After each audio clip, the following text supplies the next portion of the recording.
Hello, Assalamu alaikum. Today's video is gonna about phrase, class and sentence. But make sure कि इनको सही समझने के लिए you need to know some basic components of a sentence, parts of a sentence जो कि मैंने already cover की है. I shall put all of the link below in the description. आप देख सकते हैं. लेकिन आज की वीडियो में हम phrase, class और sentence को स्टडी करना है एक साथ comparatively and contrastively ताकि सही समझ में आ सके. फर्स्टली फ्रेज हमारे पास क्या है, हम किस तरह डिफाइन कर सकते हैं. We can define a phrase के it is a group of related words. ये क्या है? A group of related words, अल्फाजों की मजमुआ है, कम्बिनेशन ऑफ वर्ड्स है. लेकिन कौन सा कम्बिनेशन ऑफ वर्ड्स? वो कम्बिनेशन ऑफ वर्ड्स जहाँ पर सब्जेक्ट और वर्ब कम्बिनेशन ना हो. यानी हम कह सकते हैं कि subject in verb do not come together in a phrase. एक फ्रेज में सब्जेक्ट और वर्ब एक साथ नहीं हो सकती. तो फिर किस तरह कम्बिनेशन होगा? यानी वो कम्बिनेशन जहां पर सब्जेक्ट और वर्ब दोनों मिस होंगे, या अगर सब्जेक्ट है तो फिर वर्ब मिस होगा, और अगर वर्ब है तो फिर सब्जेक्ट मिस होगा. ये क्या है? स्ट्रक्चर के लिहाज से इस तरह फ्रेज है. लेकिन मीनिंग के लिहाज से हमारे पास फ्रेज क्या है? मीनिंग के लिहाज से हम कह सकते हैं कि no thought but sense. Meaning के लिहाज से मीनिंग ये नहीं दे सकता, थॉट ये डिलीवर नहीं कर सकता, लेकिन यहाँ एक सेंस दे सकता है. ये जो फ्रेज है ये हमें एक सेंस दे सकता है, मीनिंग ये डिलीवर नहीं कर सकता. मजीद हम कह सकते हैं कि phrases are just part of a sentence. Phrases क्या है? ये पार्ट ऑफ अ सेंटेंस है. सेंटेंस के सिर्फ हिस्से हैं जो कि मीनिंग के कंप्लीशन के लिए आ सकते हैं, मदद दे सकते हैं. बहरहाल फ्रेजेस हमारे पास क्या है? तीन किस्म के हो सकते हैं स्ट्रक्चर के लिहाज से. फर्स्ट हमारे पास क्या है? No subject no verb. यानी वो कम्बिनेशन ऑफ वर्ड्स, वो फ्रेज जहां पर ना सब्जेक्ट होगा और ना वर्ब होगा. For example in the class. In the class क्या है? कम्बिनेशन ऑफ वर्ड्स है जहां पर ना सब्जेक्ट है और ना वर्ब है. तो हम कह सकते हैं कि हमारे पास फ्रेज है. इस तरह के और एग्जाम्पल हम फॉर एग्जाम्पल कर सकते हैं. लेट्स से कि on the table. On the table क्या है? इसी तरह का एक फ्रेज है. At the office. तो ये जितनी भी हमारे पास कम्बिनेशन ऑफ वर्ड्स हैं जहां पर सब्जेक्ट और वर्ब दोनों मिस होंगे, सो ये हमारे पास फ्रेज होंगे. नेक्स्ट हमारे पास क्या है? No subject but verb. वो कम्बिनेशन ऑफ वर्ड्स, अल्फाजों का वो मजमुआ जहां पर वर्ब तो होगा लेकिन सब्जेक्ट मिसिंग होगा. For example walking to school. Walking to school ये क्या है? एक एग्जाम्पल है जहां पर फॉर एग्जाम्पल हमारे पास वर्ब तो मौजूद है, वॉकिंग टू स्कूल. वॉकिंग क्या है? एक वर्ब है, लेकिन इसमें सब्जेक्ट मिसिंग है, सब्जेक्ट नहीं है. तो हम कह सकते हैं कि ये फ्रेज है. नेक्स्ट हमारे पास क्या है? No verb but subject. यहां पर इस एग्जाम्पल में, इस स्ट्रक्चर में हमारे पास वर्ब मिसिंग है, सब्जेक्ट है लेकिन वर्ब मिसिंग है. Ahmad on the way. Ahmad on the way इस कम्बिनेशन ऑफ वर्ड्स में हमारे पास सब्जेक्ट, ये जो अहमद है ये एज ए सब्जेक्ट तो आया है, लेकिन यहाँ पर क्या है? वर्ब मिसिंग है, वर्ब नहीं है. तो हम कह सकते हैं कि ये हमारे पास फ्रेज है. ठीक है. नेक्स्ट जो हमारे पास टर्म्स है वो क्या है? क्लास है और सेंटेंस है. अब यहाँ पर आपने फोकस करना होगा क्योंकि क्लास और सेंटेंस में काफी ज्यादा सिमिलरिटीज हैं जिनकी वजह से हम कंफ्यूज हो सकते हैं. लेकिन फ्रेज तो सिंपल है, मतलब ये इन दोनों से बिल्कुल अलग है. क्योंकि फ्रेज क्या है? कंप्लीट मीनिंग नहीं दे सकता है, सिर्फ सेंस देता है, और फिर सब्जेक्ट वर्ब कम्बिनेशन इसमें नहीं होता, मतलब एक साथ नहीं हो सकते. लेकिन सेंटेंस और क्लास में जो है ये सिमिलरिटीज क्या है? हम यहाँ पर भी कह सकते हैं कि class it is also a group of related words. ये भी हमारे पास अल्फाजों की मजमुआ है, कम्बिनेशन है. और सेंटेंस भी हमारे पास क्या है? A group of related words है. ये भी हमारे पास क्या है? कम्बिनेशन है. लेकिन यहाँ पर क्लास और सेंटेंस में क्या है? सब्जेक्ट वर्ब कम्बिनेशन, यानी सब्जेक्ट वर्ब का होना जरूरी है. सेंटेंस के होने के लिए भी सब्जेक्ट और वर्ब का होना जरूरी है. सेंटेंस और क्लास के होने के लिए सब्जेक्ट और वर्ब का होना, अल्फाजों के मजमूआ में सब्जेक्ट और वर्ब का होना जरूरी है. अगर सब्जेक्ट और वर्ब में से कोई भी एक मिसिंग है, ना तो वो क्लास है और ना वो सेंटेंस है. ठीक है. मजीद मीनिंग के लिहाज से यहाँ पर क्या है? थोड़ा सा कंट्रास्ट है. वो क्या है? Sometimes complete thought. Sometimes complete thought, लेकिन सेंटेंस क्या है? Always complete thought. ऑलवेज वो हमेशा के लिए आपको कंप्लीट मीनिंग देता है, डिलीवर करता है। लेकिन जो क्लास है वो सम टाइम कंप्लीट मीनिंग देता है। सम टाइम किस तरह? अब यहाँ पर टाइप्स ऑफ क्लासेस है, लेकिन फिलहाल के लिए इतना समझे, मजीद हमने types of classes next video में हमने कवर करने हैं। लेकिन फिलहाल के लिए आपने इतना समझना होगा कि दो किस्म के क्लासेस हैं। एक किस्म के क्लासेस वो क्लासेस हैं जो कि कंप्लीट मीनिंग देते हैं, जिनको हम इंडिपेंडेंट क्लासेस कहते हैं। और वो एक किस्म के वो क्लासेस है जो कि क्या है, मीनिंग नहीं दे सकते, कंप्लीट थॉट मीनिंग नहीं दे सकते हैं, जिनको हम डिपेंडेंट क्लासेस कह सकते हैं। बहरहाल यहाँ पर जो इंडिपेंडेंट क्लासेस है वो क्या है, कंप्लीट मीनिंग दे सकते हैं, लेकिन जो डिपेंडेंट क्लासेस है वो कंप्लीट मीनिंग नहीं दे सकते। सो इसलिए हमने कहा है कि समटाइम्स कंप्लीट थॉट, हमेशा के लिए कंप्लीट थॉट में, लेकिन सेंटेंस हमेशा के लिए कंप्लीट थॉट देता है। मजीद हमारे पास क्या है कि class can be a part of a larger sentence, एक लार्जर सेंटेंस का हिस्सा हो सकता है। लेकिन सेंटेंस के हवाले से क्या है, it can stand alone by itself, ये खुद फॉर एग्जांपल खुद मुख्तार है, इंडिपेंडेंट है, इसके लिए किसी और की जरूरत नहीं है। लेकिन क्लास क्या है, ये सेंटेंस का हिस्सा हो सकता है। Sometimes bye loan for example हो सकता है, वो कौन से केस में, जब इंडिपेंडेंट क्लास हमारे पास हो, वो क्लास जो हमें कंप्लीट मीनिंग दे रहा हूं। ठीक है, अब मजीद एग्जांपल देखने से पहले यहाँ पर क्या है कि सेंटेंस के कुछ कंडीशंस हैं, सेंटेंस के कुछ एसेंशियल्स हैं।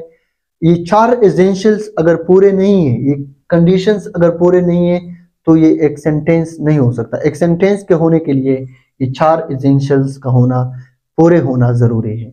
नंबर 1, एटलीस्ट 1 इंडिपेंडेंट क्लास, एक सेंटेंस में कम से कम एक इंडिपेंडेंट क्लास का होना। Next, expression of a complete thought, एक मुकम्मल थॉट यानी 100% मीनिंग अगर ये कंप्लीट डिलीवर करता है, तो ये सेंटेंस के लिए एक दूसरा कंडीशन। थर्ड कंडीशन क्या है, subject verb combination, subject verb का साथ होना, एक साथ होना, कोई भी एक मिसिंग होती है सेंटेंस में। लेकिन जो ये यहाँ पर जो हम कंट्रास्ट कर सकते हैं, वो जो हम डिफरेंशिएट कर सकते हैं क्लास के साथ, वो क्या है, पंक्चुएशन एंड कैपिटलाइजेशन। ये कंडीशन है सेंटेंस के लिए, पंक्चुएशन एंड कैपिटलाइजेशन। यहाँ पर क्लास के लिए पंक्चुएशन और कैपिटलाइजेशन जरूरी नहीं है। ठीक है, अब नेक्स्ट हम एग्जांपल से इसको सही क्लियर कर सकते हैं। यहाँ पर अगर हम देखें, विच वॉज, फर्स्ट एग्जांपल में which was a relief, which was a relief, इस कॉम्बिनेशन ऑफ वर्ड्स में हम देख सकते हैं कि विच हमारे पास सब्जेक्ट है, वॉज हमारे पास क्या है, हमारे पास ये एक वर्ब है। सो यहाँ पर वो सब्जेक्ट वर्ब कॉम्बिनेशन भी है। ठीक है, लेकिन अगर हम देखें तो मीनिंग के लिहाज से ये इनकम्प्लीट मीनिंग दे रहा है। इनकम्प्लीट मीनिंग क्यों? चूंकि ये डिपेंडेंट क्लास है। डिपेंडेंट क्लास क्यों है? चूंकि इनके साथ क्या है,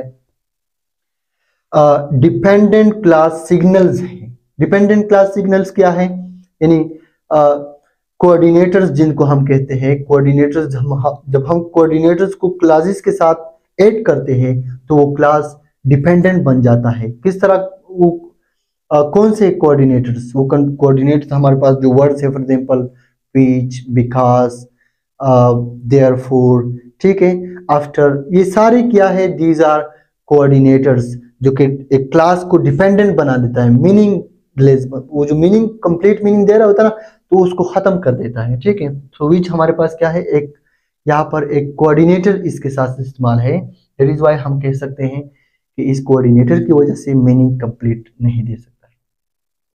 नेक्स्ट में हमारे पास क्या है, after she washed her clothes, after she washed her clothes, यहाँ पर शी सब्जेक्ट, वॉश्ड वर्ब, इस कॉम्बिनेशन ऑफ वर्ड्स में दोनों सब्जेक्ट वर्ब भी, ये जो कॉम्बिनेशन है ये भी हमारे पास मौजूद है, लेकिन कंप्लीट मीनिंग नहीं दे रहा है यहाँ पर भी। ठीक है, because the class was cancelled, यहाँ पर द क्लास सब्जेक्ट वाज हमारे पास वर्ब, ये combination of subject and verb है, लेकिन क्या है, इंडिपेंडेंट डिपेंडेंट क्लास है, यहाँ पर कंप्लीट मीनिंग नहीं दे रहा है, तो हम कह सकते हैं कि क्लास है। नेक्स्ट हमारे पास क्या है, यहाँ पर इस एग्जांपल से हम क्या कर सकते हैं, वहां पर सेंटेंस के साथ हम कंट्रास्ट कर सकते हैं। Ahmad will come late, Ahmad will come late because he is sick. यहाँ पर ये एक लार्जर सेंटेंस है, लेकिन इस लार्जर सेंटेंस में क्या है, दो हमारे पास क्या है, क्लासेस है, एक क्लास और दूसरा क्लास। अब ये एक क्लास क्या है, Ahmad will come late, Ahmad will come late. Ahmad हमारे पास क्या है, एक सब्जेक्ट है, विल हमारे पास और कम हमारे पास क्या है, एक वर्ब है। सो यहाँ पर हम कह सकते हैं कि अहमद विल कम, यहाँ पर सब्जेक्ट और वर्ब की कॉम्बिनेशन भी है और ये कंप्लीट थॉट भी दे रहा है। ठीक है, ये क्या करता है, complete thought, subject verb combination भी है। लेकिन यहाँ पर क्या है, ये इसको हम सेंटेंस क्यों नहीं कह सकते, यहाँ तक हम सेंटेंस इसलिए नहीं कह सकते हैं क्योंकि ये इस दूसरे पार्ट का एक हिस्सा है, लार्जर सेंटेंस का एक पार्ट है, हिस्सा है। ठीक है, अब यहाँ पर मजीद फॉर एग्जाम्पल फिलहाल मैं यहाँ पर फिर आऊंगा, लेकिन फिलहाल यहाँ पर मैं जो कुछ एग्जाम्पल है मैं आपको एक्सप्लेन कर दूं। सेंटेंस में यहाँ पर जो एग्जाम्पल है, she washed her clothes, she washed her clothes. यहाँ पर ये सेंटेंस क्यों है, क्योंकि ये सेंटेंस में हमारे पास सब्जेक्ट भी मौजूद है और वर्ब भी मौजूद है, और सब्जेक्ट वर्ब कॉम्बिनेशन के साथ साथ कंप्लीट मीनिंग भी दे रहा है, जो एटलीस्ट वन इंडिपेंडेंट क्लास भी है, यहाँ पर एक्सप्रेशन ऑफ कंप्लीट थॉट भी दे रहे हैं। ठीक है, सब्जेक्ट वर्ब कॉम्बिनेशन भी है, पंक्चुएशन एंड कैपिटलाइजेशन भी यहाँ पर प्रॉपरली ठीक है। ठीक है, क्योंकि यहाँ पर कैपिटलाइजेशन अगर हम देखें तो ये कैपिटलाइज्ड है और ये क्या है, पंक्चुएटेड है। सो हम कह सकते हैं कि ये हमारे पास सेंटेंस है। Next, the class was cancelled, the class was cancelled. अब यहाँ पर हम देखें, यहाँ पर for example the class was cancel, इसके साथ बिकॉज है। अब ये बिकॉज क्या है, मैंने बताया था कि ये क्या है, कोऑर्डिनेटर है, जिसकी वजह से मीनिंग पे असर आ जाता है, मीनिंग जो कंप्लीट मीनिंग है वो खत्म हो जाती है। लेकिन यहाँ पर ये जो कोऑर्डिनेटर है इसके साथ नहीं है, तो फिर ये कंप्लीट मीनिंग दे रहे हैं। सो दैट इज वाई इसको हम क्या लेबल कर सकते हैं, इस सेंटेंस, क्योंकि यहाँ पर सब्जेक्ट वर्ब कॉम्बिनेशन भी है, कंप्लीट मीनिंग भी दे रहा है, वन इंडिपेंडेंट क्लास भी इसमें मौजूद है, पंक्चुएटेड भी है और कैपिटलाइज्ड भी है, कैपिटलाइज्ड और पंक्चुएटेड। नेक्स्ट हमारे पास क्या है, अहमद विल कम लेट। ये क्या है, एक सेंटेंस है, क्योंकि ये क्या है, अहमद हमारे पास सब्जेक्ट, विल कम, कम हमारे पास एक वर्ब है। सो सब्जेक्ट और वर्ब कॉम्बिनेशन भी मौजूद है, एक कंप्लीट मीनिंग भी दे रहा है, कैपिटलाइज्ड भी है और पंक्चुएटेड भी है। ठीक है, और साथ साथ में ये एक इंडिपेंडेंट क्लास भी ये रखता है। ही इज सिक, ही इज सिक, इसमें भी यहाँ पर फॉर एग्जाम्पल सब्जेक्ट है, वर्ब है, कंप्लीट मीनिंग दे रहा है, इंडिपेंडेंट क्लास भी है और पंक्चुएटेड भी है और कैपिटलाइज्ड भी है। ठीक है, लेकिन यहाँ पर अगर हम देखें, अब यहाँ पर ये जो एक मतलब माइनर हमारे पास एक कंट्रास्ट है, ये आपने देखना होगा। अब यहाँ पर अगर ये जो चार एसेंशियल्स हैं, इस चार एसेंशियल्स के मुताबिक यहाँ पर हम क्यों नहीं कह सकते हैं कि अहमद विल कम लेट, ये हम क्यों नहीं कह सकते कि यहाँ तक क्या है, ये एक सेंटेंस क्यों नहीं है। ये एक सेंटेंस इसलिए नहीं है कि हाँ यहाँ पर क्या है, सब्जेक्ट वर्ब कॉम्बिनेशन है, कंप्लीट मीनिंग भी दे रहा है, ठीक है, इंडिपेंडेंट क्लास भी है, लेकिन यहाँ पर क्या है, पंक्चुएशन नहीं है। ठीक है, पंक्चुएशन क्या है, यहाँ पर एक फुल स्टॉप हमारे पास मिसिंग है, जिसकी वजह से हम इसको सेंटेंस नहीं कह सकते हैं। ठीक है, स्पेशली आपने यहाँ पर देखना होगा कि पंक्चुएशन और जो कैपिटलाइजेशन है इसके बुनियाद पर आपने डिफरेंशिएट करना है ज्यादातर मोस्टली, कि जो इंडिपेंडेंट क्लासेस है, मोस्टली स्टूडेंट जो है वो इसमें कंफ्यूज है, वो कहते हैं कि जो इंडिपेंडेंट क्लासेस है दे आर सेंटेंसेस, लेकिन यहाँ पर हम क्लियर कट ये नहीं कह सकते हैं कि इंडिपेंडेंट क्लासेस आर सेंटेंसेस। हम यूँ कह सकते हैं कि independent clauses can give you meaning as a sentence, sentence की तरह सिर्फ मीनिंग दे सकता है, मजीद क्या है, इन एसेंशियल्स की वजह से ही हम इसको एक सेंटेंस नहीं कह सकते हैं। ठीक है।